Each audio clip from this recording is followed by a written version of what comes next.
Bienvenidos a la transmisión en vivo de la Iglesia del Calvario. Yo soy el pastor Dixon Klinger y estoy muy contento de que nos puedas acompañar en este tiempo de adoración.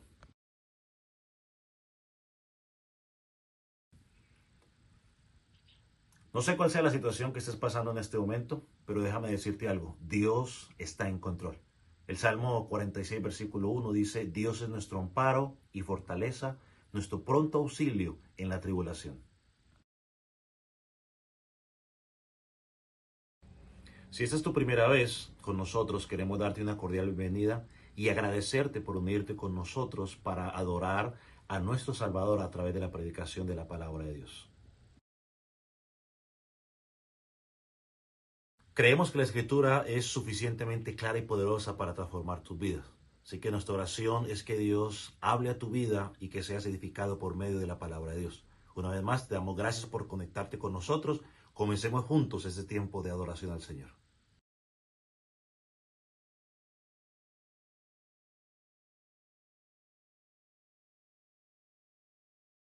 Biblia, quiero que vaya conmigo al libro de Hechos, capítulo 3. Y vamos a leer a partir del versículo 19.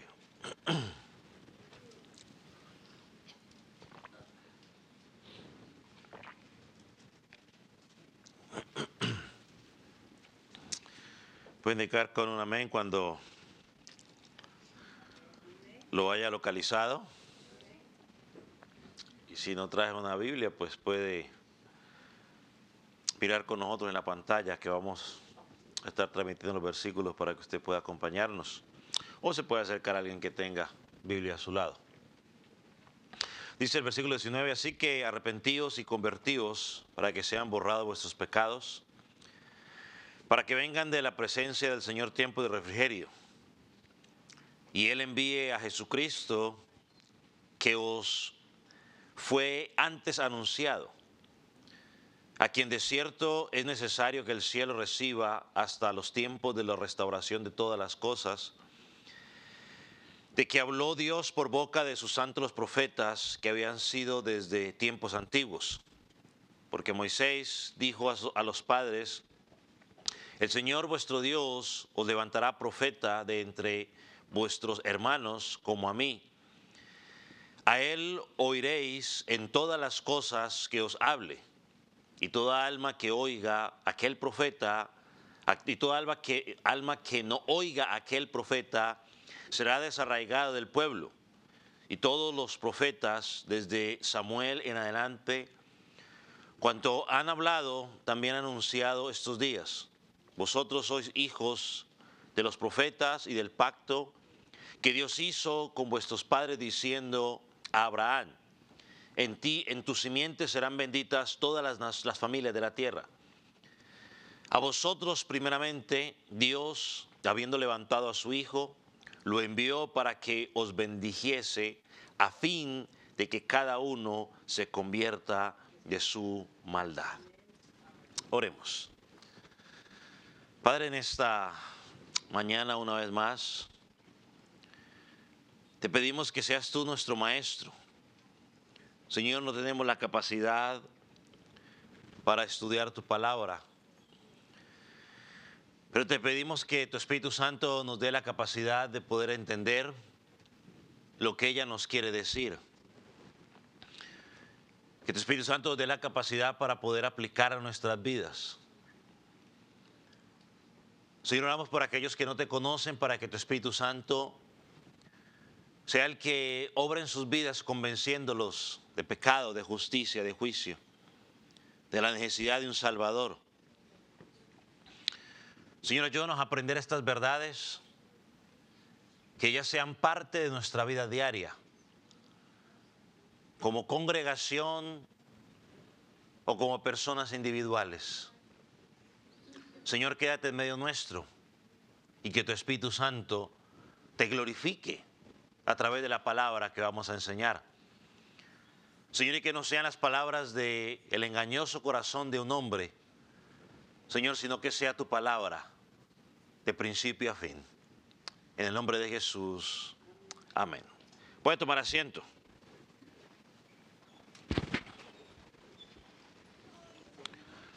Esta mañana vamos a estar meditando en estos versículos, del versículo 16 al versículo 26, que es la parte final del sermón, del segundo sermón que aparece registrado en el libro de Hechos del apóstol Pedro. Y como hemos venido diciendo al observar la predicación del apóstol, vemos que es un modelo muy simple. Él primero presenta a Jesucristo y en segundo lugar confronta el pecado y en tercer lugar llama al arrepentimiento. Presenta a Cristo, confronta el pecado y llama al arrepentimiento, que eso es lo que vamos a estar mirando el día de hoy. En la introducción dijimos que a este sermón que el apóstol usó el milagro que había acabado de ocurrir para llamar la atención de las personas. En el cuerpo del mensaje que estudiamos la semana pasada, el apóstol presenta a Jesús con varios títulos, en este caso 6, que muestran quién es Jesús. Lo llamó el siervo, el santo, el justo, el autor de la vida y el Cristo prometido o el Mesías prometido. O sea, él le está diciendo, ese Jesús que crucificaron hace unas semanas es el Cristo que se había prometido. Junto con esa verdad, el apóstol Pedro también le dice o les habla de la responsabilidad de ellos. Somos responsables de nuestro pecado.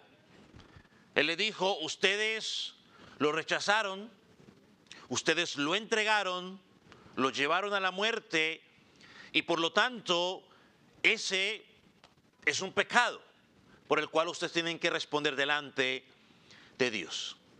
Sin embargo, el autor no termina con condenación.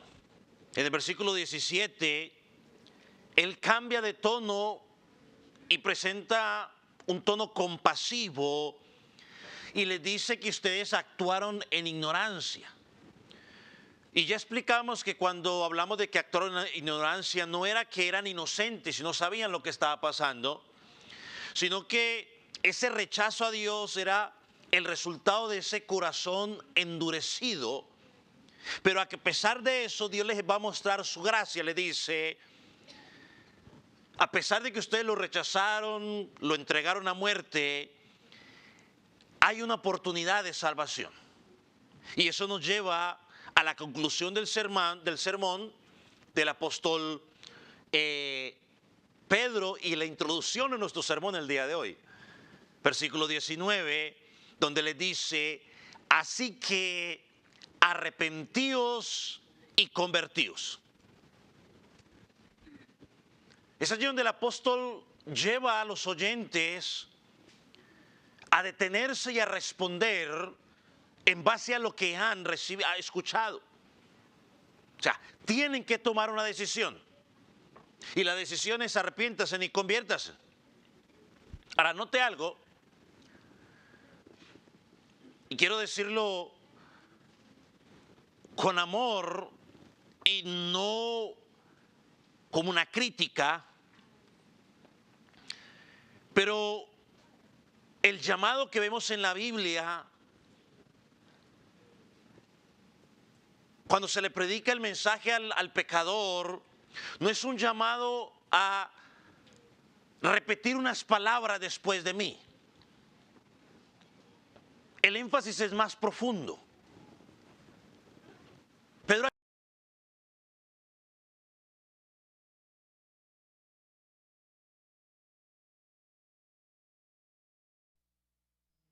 así de simple, y es el mismo llamado que encontramos en toda la Escritura. Jesucristo dijo, el reino de los cielos se ha acercado, ¿qué tienen que hacer? Arrepentíos. Ahora la pregunta clave que tenemos que hacernos aquí es, ¿sobre qué base tenían que arrepentirse? Yo encuentro dos cosas que podemos decir. La primera es que debían hacerlo reconociendo lo que habían hecho. ¿Qué habían hecho? Habían rechazado al Mesías y como consecuencia de rechazar al Mesías, lo entregaron y lo llevaron a la muerte. Cuando Pilato quiso soltarlo, le dijeron no, crucifíquenlo.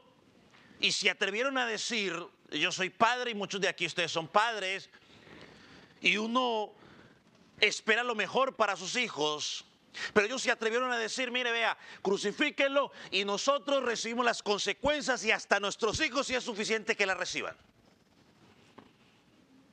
Yo soy padre y pues yo espero lo mejor para ellos y si algo tiene que pasar, que me pase a mí. Y mi esposa piensa de la misma manera. Y soy hijo y mis papás piensan de la misma manera.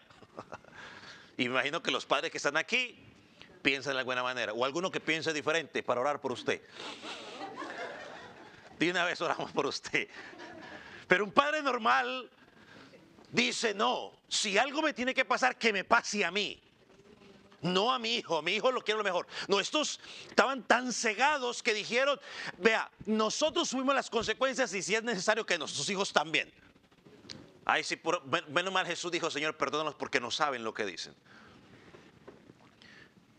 Ellos eran necesarios que tenían que admitieran su pecado. Y lo segundo que encontramos es que la base sobre el arrepentimiento era que debían arrepentirse confiando en que lo que Dios estaba ofreciendo era una extensión de su misericordia, de su gracia y que habría perdón, como vamos a mirar. Así que el llamado al arrepentimiento tiene sentido precisamente por eso. Porque por un lado nos muestra la realidad del pecado y por el otro lado nos muestra la gracia de Dios que está dispuesta a ofrecer restauración. Ese es el Evangelio. Sí, el Evangelio nos presenta las terribles consecuencias del pecado, pero también está la gracia que dice, pero hay una respuesta. Esa es la buena noticia del Evangelio. Ahora, rápidamente, aquí encontramos dos palabras que vamos a detenernos en ellas por unos momentos. Y primero es el arrepentimiento. Él le dice, ¿qué se hizo? Aquí está. Arrepentíos.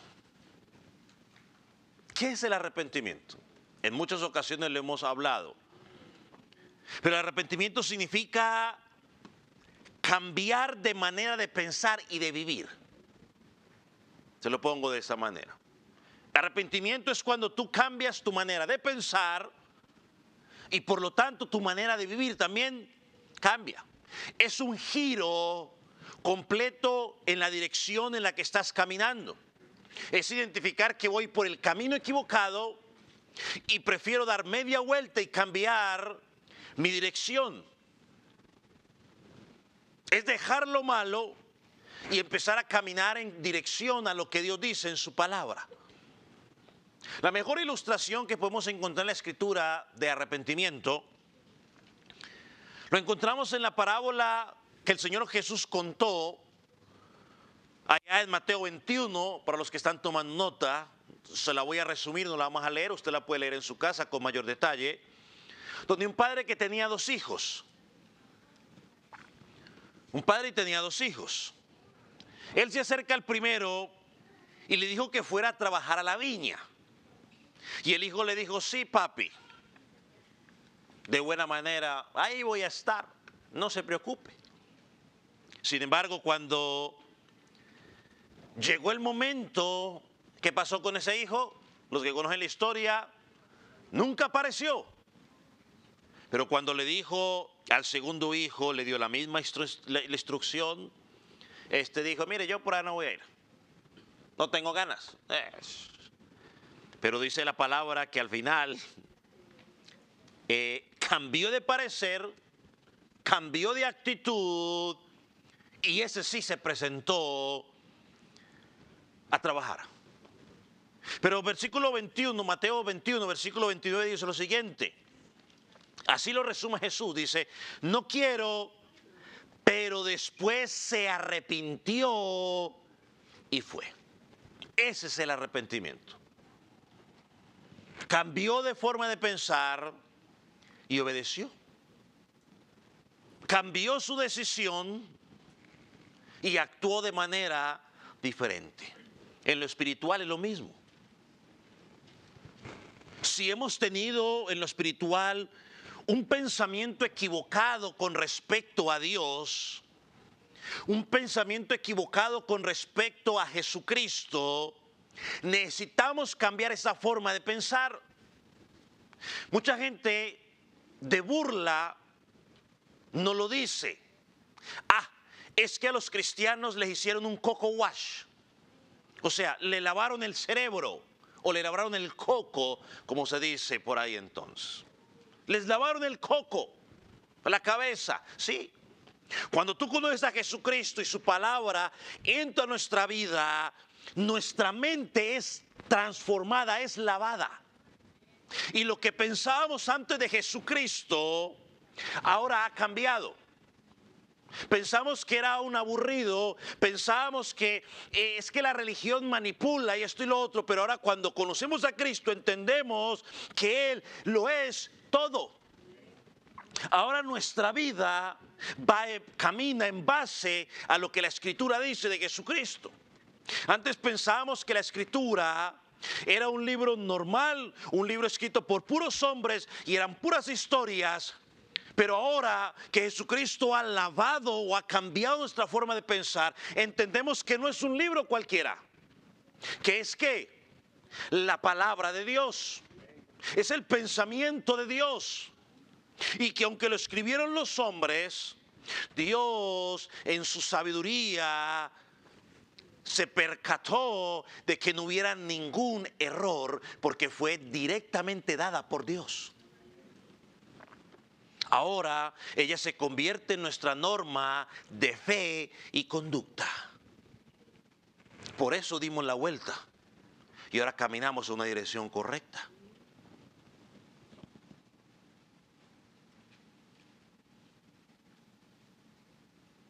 En Hechos capítulo 20, versículo 21, mientras usted lo busca, este cambio no es un cambio pequeño. El arrepentimiento implica en cómo vemos a Dios, cómo nos vemos a nosotros mismos también. El apóstol Pablo lo explica de la siguiente manera, testificando en Hechos 20, 21, testificando a judíos y a gentiles acerca del arrepentimiento con Dios y de la fe en nuestro Señor Jesucristo.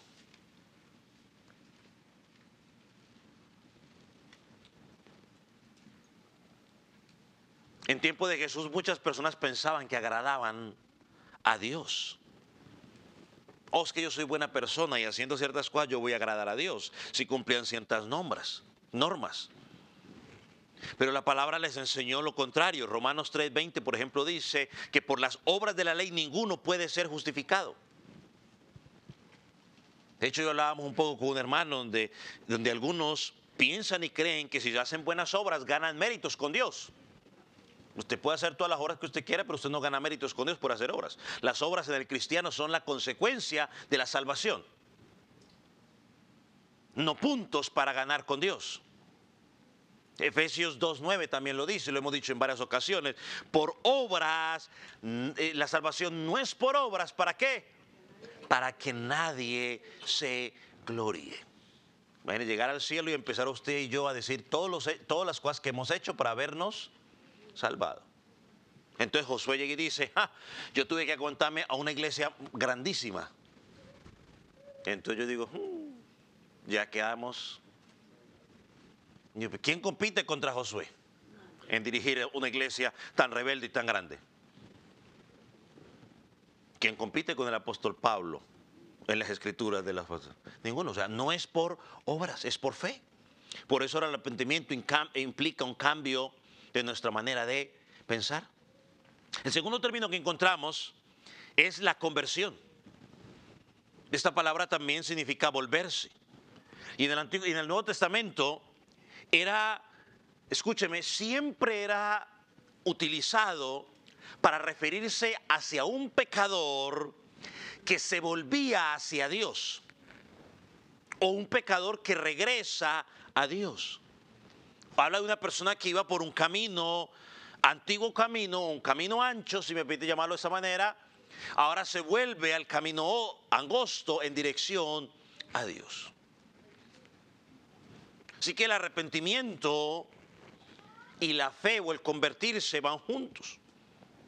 Si el arrepentimiento es reconocer mi pecado, es apartarme del pecado, y la fe tiene que ver con ¿qué? Con confiar en Jesucristo. Y cuando estas dos pasan, ocurre lo que llamamos la conversión. Y la conversión no es algo que los hombres podemos hacer. Muchas veces decimos, oh, yo me convertí. Está mal expresado. Porque yo no me convierto, alguien me convierte. La Biblia en ningún lado encontramos conviertas en ustedes solos. Simplemente dice arrepentidos y convertidos. Y el convertidos es un acto que proviene directamente de Dios. En nosotros hay arrepentimiento, en nosotros ponemos esa fe que Él pone en nosotros, pero Dios hace la obra transformadora en ese corazón para que tú y yo podamos entender nuestra condición y podamos venir ¿a quién? A Cristo. Por eso lo mejor, o la forma más correcta no es decir yo me convertí, sino que yo voy a decir Dios me convirtió. Dios me alcanzó. Otra forma equivocada que decimos, oh, yo encontré a Dios. Pero ¿quién dijo que Dios estaba perdido? El perdido éramos tú y yo. Dios me encontró a mí. ¿No? Cuando hablamos muchas veces de la oveja perdida, es Dios. No, la oveja no anda buscando al pastor. Es el pastor que vino y buscó. Ya, Él fue el que vino y nos buscó a nosotros. Y la forma clara es que envió a su hijo a morir ¿a dónde? A la cruz del Calvario. Porque normalmente el pecado nos lleva siempre ¿a qué? No, ¿cuál es la reacción del pecado en nosotros normalmente? Alejarnos, apartarnos. Cuando alguien está en pecado, lo primero que empieza a hacer es, bueno, yo ya no quiero estar tan cerca. Quiero alejarme. Entonces es Dios. Y desde Génesis, cuando Adán y Eva pecaron, que se escondieron, ¿quién buscó a quién? Fue Dios. Bueno, desde ese momento hasta hoy, Dios es el que sigue buscándonos. A través de la predicación de la palabra. Tú que estás en Cristo, niño, joven, adulto, cada vez que escuchan la predicación de la palabra, es Dios llamándote, buscándote, heme aquí. Deja tu camino. Entonces Pedro les hace un llamado sencillo y claro. Cambien su manera de pensar, vuélvanse a Dios, Él transformará sus vidas. Y él pudo haber dejado el sermón allí, listo, ya, bueno, arrepentidos y vámonos, cada quien. Pero ¿qué hace el apóstol? Les da 5 razones por las cuales estos hombres debían arrepentirse. Le va a dar 5 razones, vamos a mirarlas cada una de ellas. Primera razón, el versículo 19 en la parte B. Y lo voy a leer de esta manera. Así que arrepentíos y convertíos para que sean borrados vuestros pecados. Lo que el apóstol Pedro le dice a estos hombres y nos dice a usted y a mí, estimados amigos, es muy simple. Si cambias de parecer con respecto a Jesús y te vuelves hacia Dios, dice, todos tus pecados serán ¿qué? Perdonados. ¿Cuántos? Todos. Ahora esto es una promesa hermosa. Y voy a tratar de explicarla de la forma más fácil para que podamos entenderla. Esta promesa tuvo que haber resonado en la mente de estos judíos que estaban escuchando, porque los estaba llevando quizás directamente al Salmo 51, versículo 9. Este es un salmo donde El salmista está clamando a Dios después de su terrible pecado. El corazón de David sangraba por el pecado. Y David le dice a Dios en esa oración: Dios, borra toda iniquidad. David está clamando para que todo fuera borrado. Pero ¿sabe una cosa? Aunque esa oración era hermosa, una oración muy piadosa, en ese momento no se podía hacer. Y usted dice: ¿pero por qué, pastor? Bueno, porque en el antiguo pacto el pecado sencillamente no se borraba. El pecado simplemente era ¿qué? Cubierto por un tiempo. Por eso cada año tenían que llegar con el mismo sacrificio y repita la misma historia cada año, dele y dele y dele y dele. Si me permite decirlo de esta manera, esos sacrificios simplemente cubrían ese pecado por un tiempo hasta que llegara alguien que tuviera la capacidad de poderlos borrar definitivamente. Hoy, estimado amigo que estás sin Cristo, el único que tiene poder para borrar tu pecado y perdonar tu pecado se llama Jesucristo, y lo hace completamente y para siempre. No es el pastor, no es un sacerdote, el único que lo puede hacer es Jesucristo.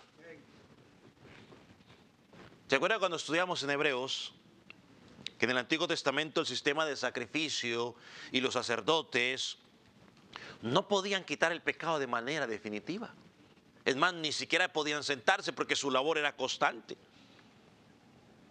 Solo lo cubrían.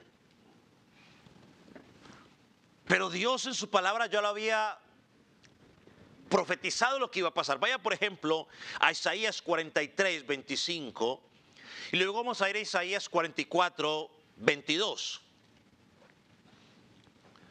Porque ahí, mientras usted busca, vemos cómo el profeta, o Dios a través del profeta, prometió que un día Él mismo borraría esos pecados. Miren lo que dice. 43, 25, lo tiene. Dice: yo soy el que borro tus rebeliones. Una vez más se presenta como el yo soy. Yo soy el que borro tus rebeliones por amor de mí mismo, y no me acordaré de tus pecados. ¿Por qué lo hace? ¿Porque tú y yo somos buena gente? ¿Porque hicimos muy buenas obras? ¿Porque soy de cierta ciudadanía o de cierto país? No, dice por amor de mi nombre. O sea, por causa mía, para gloria mía. Y añade: no me acordaré de tus pecados. ¿Significa que Dios tiene amnesia o que deja de ser Dios? No, ya le voy a explicar lo que significa eso más adelante con un versículo en la palabra. O bueno, mejor le digo ahorita. Es que Dios, que luego después no lo digo, cuando dice ahí no me acordaré, es que Dios decide no tomarte más eso en cuenta. Él sabe que los cometiste, pero dice: yo decido no tomarlo más en cuenta. Y miren lo que dice, cómo lo confirma en el capítulo 44, versículo 22. Yo deshice como una nube tus rebeliones, y como neblina tus pecados. Vuélvete a mí, porque yo te redimí. Redimir es que yo te compré. Vuélvete a mí. Todos hemos, en algún momento de nuestra vida, hemos visto la neblina a la madrugada, ¿cierto? Desaparece. Miren lo que está diciendo aquí. Todas tus rebeliones y mis rebeliones, Él estaba prometiendo que Él las iba a deshacer como se deshace la neblina o como desaparecen las nubes, que también hemos visto como la nube de un momento a otro simplemente que desaparece. Dios está anunciando a través del profeta que llegaría un momento en que el pecado sería cubierto por completo, sería quitado por completo. ¿Y en quién sería esto? en Jesucristo. Por eso, aunque David clamaba por ese perdón, completamente en Cristo iba a ocurrir. En Cristo cambia todo. Porque Cristo no cubre. ¿Cristo qué hace? Borra. Cristo lo quita completamente, de tal manera que ese pecado ya no puede ser usado en tu contra.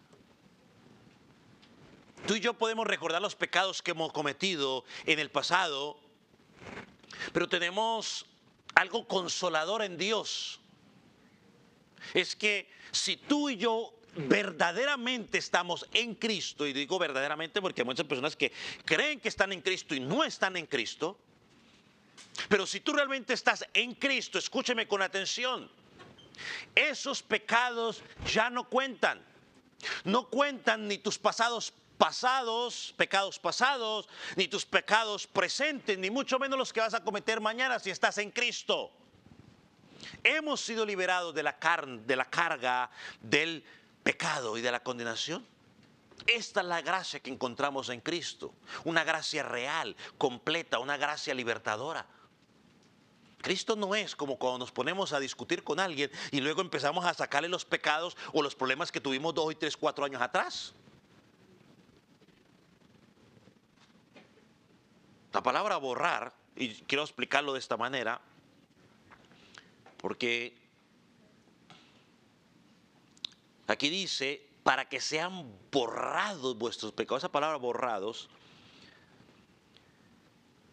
no se refiere ni a cubrir ni a esconder, sino a eliminar completamente. Y un comentarista dice que en los tiempos antiguos, la gente escribía en papiro o escribía en piel. Pero la tinta que ellos usaban no tenía la capacidad de penetrar al material, y por lo tanto, como la tinta al día de hoy, por lo tanto, quedaba solo sobre la superficie. Por eso era que cuando llegaba alguien y solamente le pasaba una esponja mojada o lo que sea, la superficie quedaba automáticamente limpia, como si nunca se hubiera escrito nada en ella. Esa es la imagen que Dios quiere que tú y yo entendamos cuando dice aquí que Él borra nuestros pecados.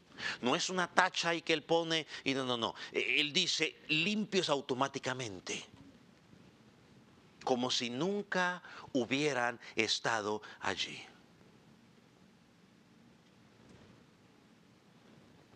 Te estarás preguntando, un momentico. Entonces usted me está diciendo que ¿realmente Cristo borra mis pecados para siempre? Incluso los pecados tan graves. La respuesta es sí. Cuando tú vienes a Cristo en fe y en arrepentimiento, Él perdona aún el pecado más grave, que es rechazar a Cristo.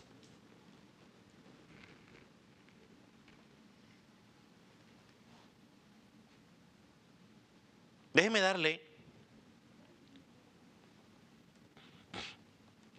llevarle un pasaje quizás hermoso y más claro que expresa lo que acabo de decir. Y es Colosenses capítulo 2, versículo 13. Además, aquí un cántico que nosotros entonamos en esta congregación en algunos momentos.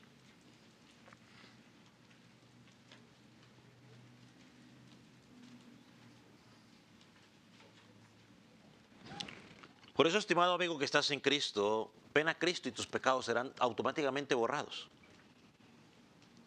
Colosenses capítulo 2, versículo 13, lo tiene, dice lo siguiente. Y a vosotros estando, ¿cómo?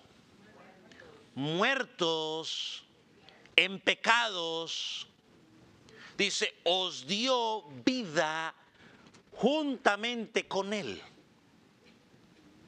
O sea, antes estábamos espiritualmente muertos. O sea, podríamos hacer muchas cosas físicamente, pero espiritualmente estábamos muertos. ¿Qué significa eso?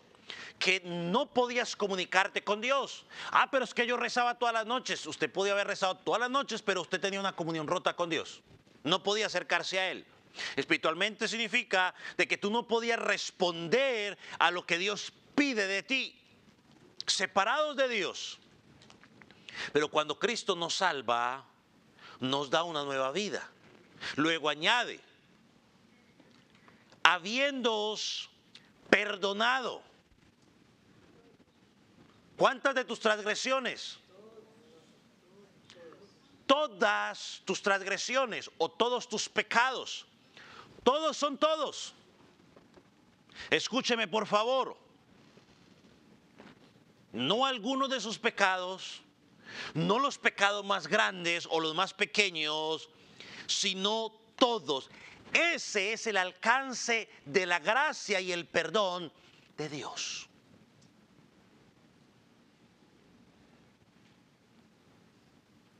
Aquí Pablo nos presenta una imagen muy clara. Y es como si existiera, él lo presenta como si hubiera un registro donde están escritos todos los pecados que tú y yo hemos cometido desde que nacimos. Ahora usted se los imagina. ¿Cuánto desde que usted y yo nacimos? Imagine los que tenemos 46, 47. Si solo cometiera 3 por día, para ser misericordioso, si solamente yo cometiera 3 pecados por día, multiplique eso por 47 años. La cantidad de pecados que sería. Cada falta, cada desobediencia, cada envidia, cada mentira, cada celo, cada contienda. Cada vez que no amé a Dios como debería amarlo. Cada mal pensamiento. A mí se me pudieron haber olvidado ya muchos. Pero a Dios, no. Los están registrados. Y esa lista es la que se usa contra mí. No, es que yo no hice eso. Aquí está. Es más, anoche pasó algo interesante porque estábamos hablando con alguien y estamos hablando, y no, que sí, que Oklahoma. Y yo dije, ¿cuándo he ido yo a Oklahoma? Yo por ahí no he ido.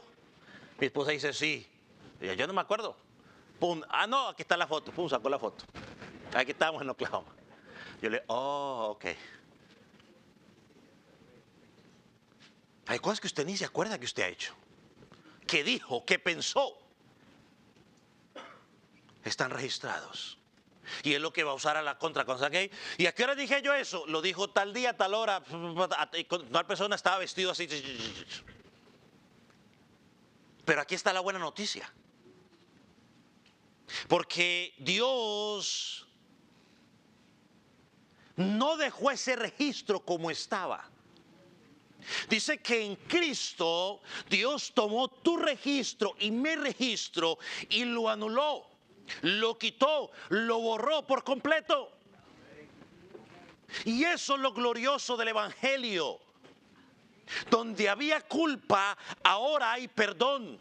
Donde había una deuda, ahora no hay deuda. Donde había esclavitud, ahora hay libertad. Ese es el Evangelio. Mira el versículo 14.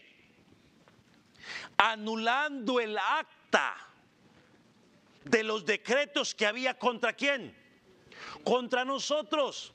O sea, él tomó el registro de todos los pecados míos, pasados, presentes y futuros, y lo anuló. ¿Qué es anular? Ya no es válido. Cancelado. Eliminado. Y dice, clavándolo ¿en dónde? En la cruz. Toda mi deuda, toda mi lista de pecados los puso sobre Jesucristo en la cruz del Calvario. Y escúcheme por favor. Cristo pagó las consecuencias de mi pecado. Cristo pagó las consecuencias de tu pecado. Por lo tanto, Dios, como es justo, escúcheme, espero que se entienda, Dios, como es justo, el día de mañana no va a decir, sí, Jesús pagó en la cruz del pecado, pero Dixon, pero como usted hizo tal cosa, entonces ahora usted también va a pagar por ese pecado. No, ya Cristo pagó por él. Eso es lo que hablamos de la seguridad de ¿qué? De la salvación. Y una vez lo explico más. Esto no significa que usted diga, bueno, como ya Jesucristo pagó mis pasados, presentes, futuros, y los que voy a hacer de ahora en adelante, entonces pues a vivir la vida loca porque estoy seguro en Cristo. La Biblia no enseña eso. Y cualquiera persona que razone el perdón de pecados de esa manera, lamento decirte, pero esa declaración es una declaración de alguien que realmente no se ha arrepentido. Alguien que no ha conocido a Cristo. Porque sí, de aquí para allá hasta que me muera, si me muero a los 80, voy a cometer muchos pecados más. Porque estoy aquí todavía y estaba en la lucha contra el pecado, los voy a cometer. Pero eso no significa de que tenga libertad para hacerlos. Por eso venimos a Él a pedir perdón. Pero estoy seguro en Cristo, porque ya Él pagó por mí. Entonces, esto incluye todos los pecados pasados, presentes y los que cometeré mañana, todo puesto en Cristo. Por eso Romanos 8:1 dice, ninguna condenación hay para los que están en Cristo Jesús, ninguna. Nadie te puede condenar. Satanás puede tratar de refregarte en la cara tu pecado, pero Cristo dice, ninguna condenación. Sí, Él lo cometió, pero yo pagué por él en la cruz del Calvario. Él está seguro en mí. Si tú estás en Cristo. Eso es seguridad. Libertad para vivir la vida loca, tampoco. La Biblia no enseña eso. La Biblia dice, el apóstol Pablo, en Romanos dice, perseveraremos en el pecado para que la gracia abunde, porque la gracia abunda. Ahora se lo pongo, y él dice de ninguna manera, se lo pongo en términos otros. ¿Seguiré pecando entonces porque la Biblia dice que mis pecados fueron perdonados? No. Así que ninguno salga aquí diciendo, el pastor dijo que la salvación no se pierde, puedo vivir la vida loca. Yo no he dicho eso. Primera de Juan lo dice claramente, no se ha manifestado lo que hemos de ser todavía. Pero mientras esperamos su regreso, cada día nos purificamos y nos limpiamos para poderlo ver cara a cara. Ese es el verdadero evangelio. Esta verdad de que todos mis pecados fueron perdonados no es una licencia para vivir la vida loca. Es un llamado a vivir en rectitud. Así que el mensaje sigue siendo claro. Arrepentíos para que vuestros pecados sean borrados. Hay un gozo. O sea, por lo tanto, yo no ando con la preocupación. Me quedé dormido. Porque de pronto me quedé dormido. Y no me alcancé a arrepentir. Y si me muero mientras estoy dormido, voy para el infierno. Yo no ando con esa preocupación. Yo no ando con si usted anda con una preocupación, pues entonces necesita entender esto. Porque me quedé dormido y no alcancé a orar. Y si me muero dormido, ¿qué pasa? No, si usted está en Cristo, se va para el cielo. ¿Cuál es la preocupación? Si usted está en Él, usted ya fue perdonado. Ahora, si usted no está en Cristo, pues preocúpese, porque aunque se muere sin Cristo, y se lo digo una vez más, y se lo digo con amor, con responsabilidad, solo hay dos lugares. Si mueres en Cristo, vas a la presencia de Dios. Si mueres sin Cristo, vas al infierno. ¿Se cuento? Es que, ¿quién sabe en dónde estará? Bueno, si murió en Cristo, sabemos dónde está. Y si murió sin Cristo también. Solo hay dos lugares. Y la muerte te puede sorprender en cualquier lugar. Por eso ven a Cristo. Ahora que hay tiempo. Atiende al llamado, arrepiéntete. Cambia de dirección. Cambia tu forma de pensar en Cristo. Segundo, porque el tiempo avanza. La segunda razón que encontramos aquí, dice él, es para experimentar tiempos de refrigerio espiritual. Lo leo una vez más y lo leo de esta manera. Arrepentíos y convertíos para que venga de la presencia del Señor tiempos de refrigerio. Piense por un momento. Ya me adelanté un poco.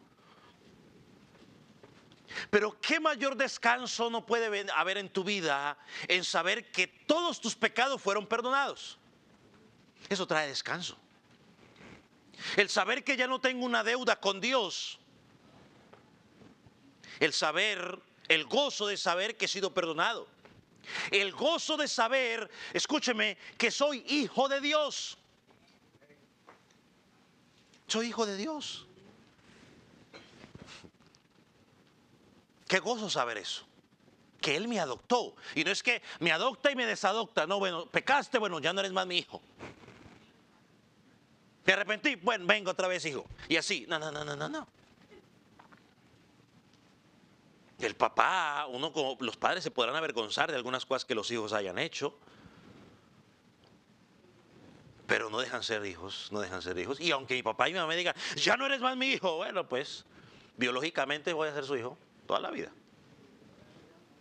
Quiera o no quiera. Si me hacen un examen de ADN, pues ahí saldré. Saldrán sus 23 cromosomas.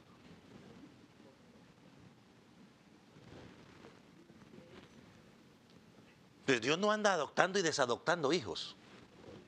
Hoy te adopto y luego te desadopto y luego te vuelvo a adoptar. No. Ese concepto no existe en Dios. Tenemos una esperanza segura. Ahora, yo quiero que entienda, podemos decir, ahora no lo voy a decir de una forma dogmática, es decir, que tiene que ser así porque tiene que ser así. No, estos tiempos de refrigerio o de descanso también son esta era de salvación, esta era de gracia.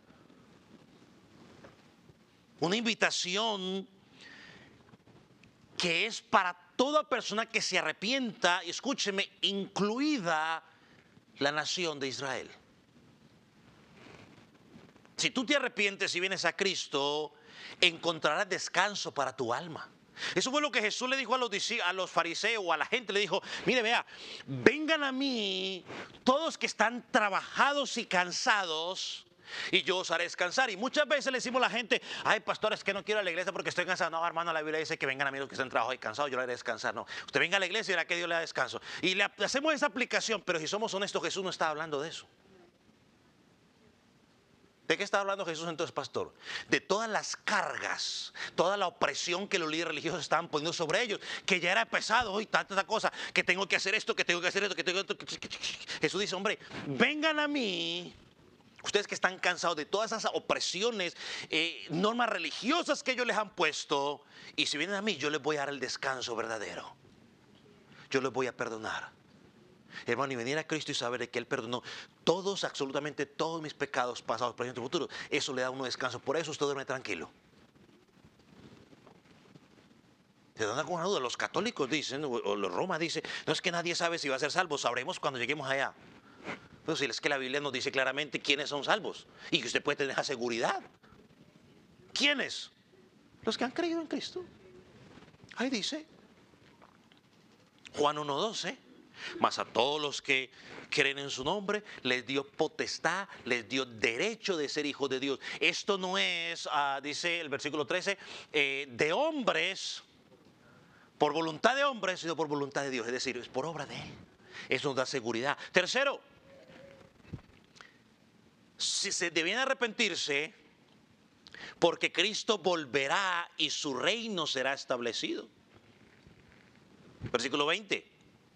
Y Él envía a Jesucristo, que os fue antes anunciado, a quienes de cierto es necesario que el cielo reciba hasta los tiempos de la restauración de todas las cosas. ¿Por qué debes arrepentirte, estimado amigo? Estimado amigo, tienes que arrepentirte no solo porque hay perdón, no solo porque hay... refrigerio para tu vida o descanso para tu vida, es porque Jesucristo va a regresar por segunda vez. Y cuando regrese, Él restaurará todas las cosas. Un evento que traerá paz y justicia al mundo entero. Un reino que será eterno. Un reino que no tendrá fin. Un reino que no tendrá relación con el pecado. Y mucho de lo que los cristianos experimentamos el día de hoy del reino de Cristo es solamente el principio que será completado cuando Jesucristo venga por segunda vez. Hoy disfrutamos de muchas cosas a nivel espiritual, pero es solamente el principio. Es el abrebocas de lo que viene cuando Jesucristo regrese por segunda vez. Hoy, claro, Él ya ha restaurado nuestras vidas dañadas por el pecado. Ya Él está haciendo cosas nuevas en el corazón de los que creen. Pero cuando regrese por segunda vez y establezca su reino, lo veremos en toda la dimensión. Y esto nos recuerda la pregunta que los discípulos le hicieron a Jesús en Hechos capítulo 1, versículo 6.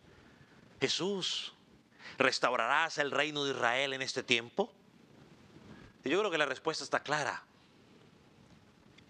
en estos versículos que estamos mirando. Cuando Cristo regrese en el futuro, establecerá un reino. Pero para que tú puedas disfrutar de ese reino, estimado amigo que estás en Cristo, tienes que estar en Él, es decir, tienes que haberte arrepentido. Porque este reino establecido, nuevo, cielo nuevo y tierra nueva, va a ser única y exclusivamente para sus hijos. No es para todo el mundo, es para sus hijos, para aquellos que han creído en Él. Si Israel y nosotros o el mundo entero se arrepiente, ven a Jesucristo como el Mesías prometido, si no lo ven no podrán disfrutar de ese reino. No importa que vengan de línea y esto y lo otro, o vivan allá en la nación de Israel, porque nosotros pensamos que porque está en la nación de Israel ya la hicieron. Además, si le leo lo que dijo el ministro el primer ministro de Israel en estos días de esta guerra que hay, usted se va a sorprender de lo que dijo, si se lo leo. Pero no se lo voy a leer. Léalo, dicen algunos. Bueno, pues lo voy a leer. Mira lo que dijo. Dijo lo siguiente.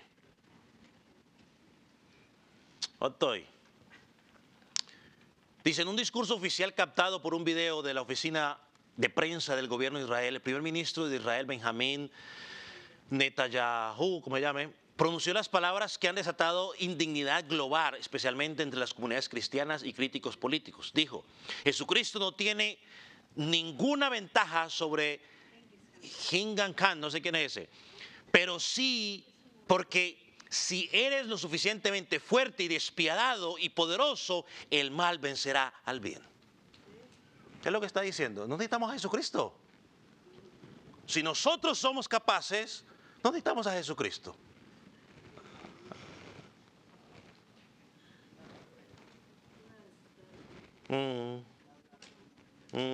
Que no se arrepiente y verá, no importa que haya nacido allá.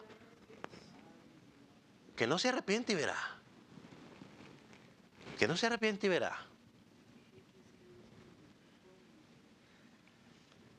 Hermano, el arrepentirse, estimado amigo, no es únicamente para limpiar el pasado, sino para preparar nuestros corazones también para el futuro glorioso que Dios tiene preparado.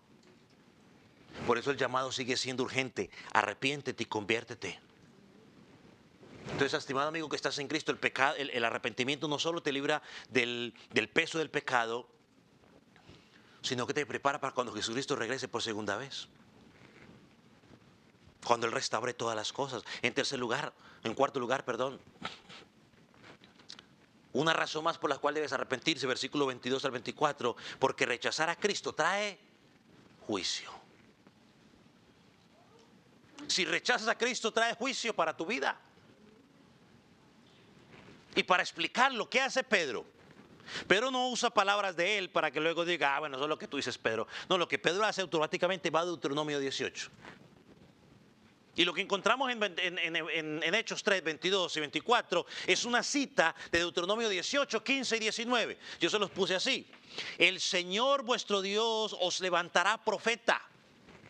A Él oiráis en todas las cosas, y toda alma que no oiga a aquel profeta será desarraigado del pueblo. Dios había prometido que vendría un profeta especial. Este es Cristo, el Mesías. y debían escuchar todo lo que él decía. El no escucharlo, el rechazarlo, vendría condenación y juicio para su vida.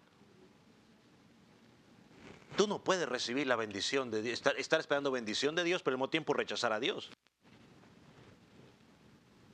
No puedes recibir su reino sin recibir a su rey. Tú no puedes estar diciendo, yo estoy esperando el reino de Dios, pero su Mesías, el rey, lo está rechazando. No se puede. Jesucristo vino y cumplió todas las profecías que se habían dado sobre el Mesías, las cumplió en él. Y aún así estos hombres lo rechazaron. Y hoy lo siguen rechazando. Ya leí, vea lo que le leí.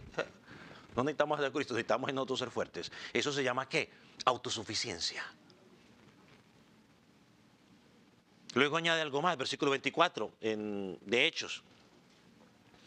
Quizás más fuerte todavía.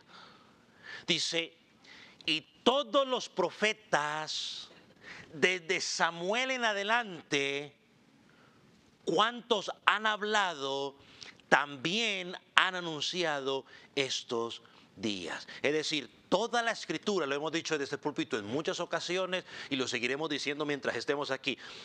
Todas las escrituras apuntan a Cristo. Dios habló y advirtió una y otra vez, pero el pueblo no quiso escuchar, al punto que el Señor Jesucristo con tristeza dijo lo siguiente en Mateo 23, versículo 37. Jerusalén, Jerusalén, que matas a los profetas y apedreas a los que te son enviados.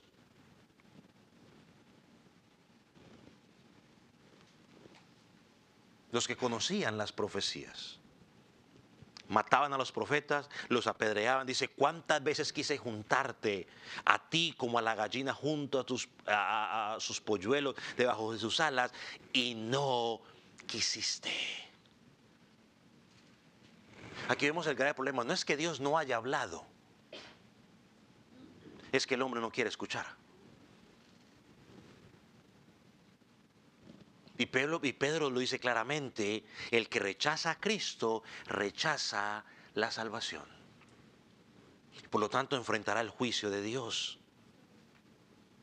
Y esto es incluido absolutamente para todas las personas que están bajo la tierra y estarán de las que nazcan de este momento en adelante. Para todos. Y eso lo hablaremos más adelante en Hechos capítulo 4, versículo 12.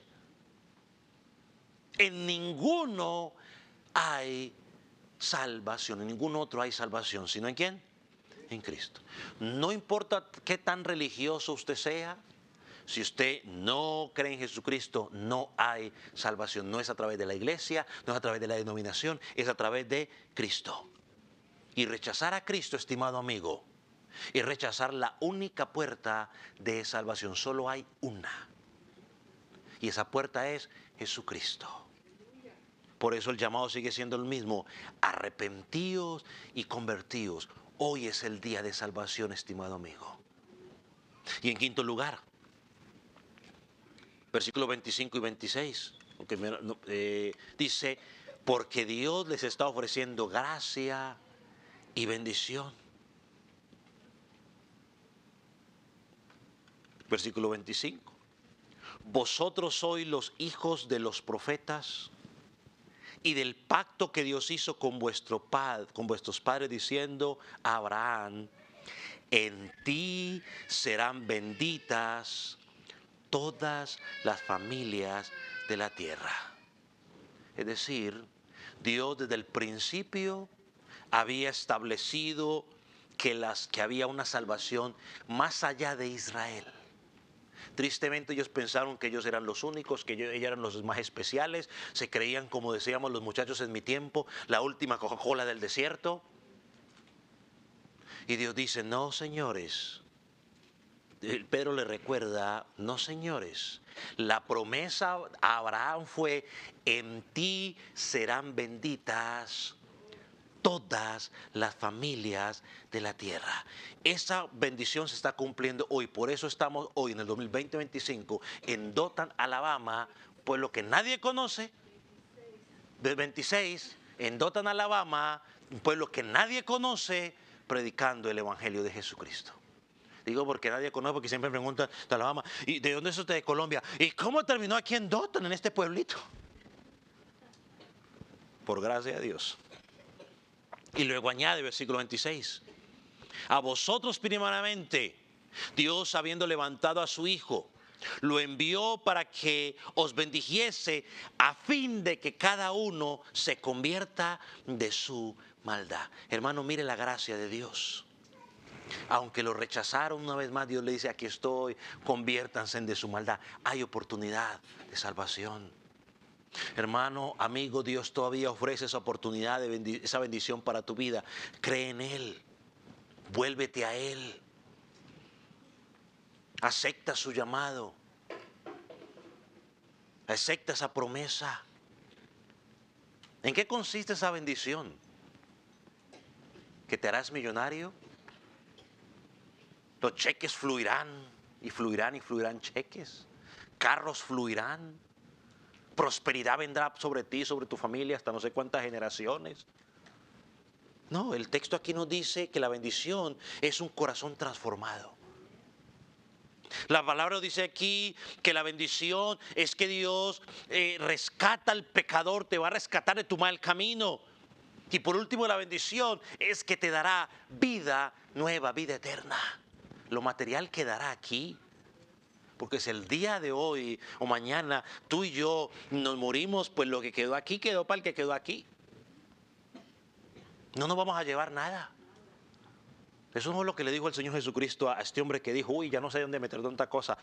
Ampliemos los lagares, disfrutemos la vida. Y Dios le dijo, Jesús le dijo, insensato, hoy vienen a pedir tu alma.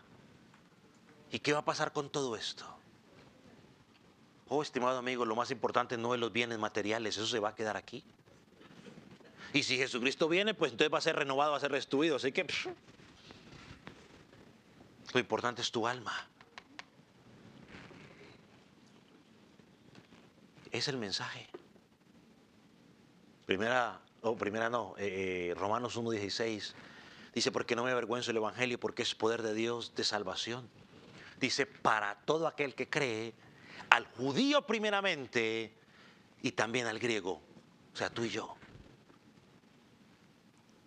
Hermano, el Evangelio de Jesucristo tiene que predicarse en el nombre. Dice Mateo 24:47, y que se predique en su nombre el arrepentimiento y el perdón de pecados de todas las naciones, comenzando desde Jerusalén. El mensaje sigue siendo rechazado, aunque en el pasaje que vamos a estudiar la próxima semana dice, pero muchos de los que oyeron la palabra creyeron. Amigo, que no seas tú el que hoy escucha una vez más la palabra y no has creído. Que seas tú el que escuche la palabra y digas, oh Jesús, he pecado contra ti, te necesito como Señor, como Salvador de mi vida. Hermano, amigo, ¿Dios advierte del juicio? Sí, pero también ofrece gracia. ¿Dios confronta el pecado? Sí, pero también ofrece perdón. ¿Dios llama al arrepentimiento? Sí, pero también te va a dar una bendición espiritual. Esa bendición hoy sigue siendo la misma. Una vida transformada, una relación con Dios Padre restaurada y una esperanza de vida eterna cuando Cristo regrese por segunda vez. Vamos a orar, ponga sobre sus pies.